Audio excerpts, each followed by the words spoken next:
In a unanimous ruling, the Supreme Court has weighed in on the 2024 election and says former President Donald Trump's name can be on Colorado's presidential primary ballot. And just in time, the decision comes one day before Super Tuesday, when voters in Colorado and more than a dozen other states head to the polls. What was being argued here would have taken the world's most successful democracy and introduced this incredibly destabilizing factor that would allow states to unilaterally remove a candidate from the ballot. The case came to the High Court after the Colorado Supreme Court ruled in December that Trump was ineligible to run because of the role he played in the January 6th Capitol riot in 2021, even though he has never been charged.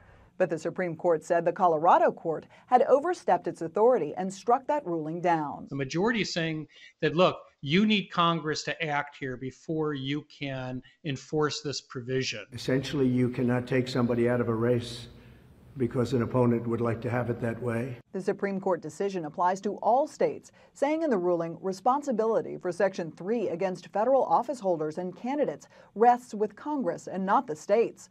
The judgment of the Colorado Supreme Court therefore cannot stand. A rejection of similar efforts in a handful of other states. I think they're all dead as Dillinger. I mean, when you read this opinion, there is no dissent. The Supreme Court still has to decide another Trump case and determine whether he has immunity from charges he tried to overturn the 2020 election. That trial was supposed to start today, but is now on hold. In Washington, Caroline Shively, Fox News.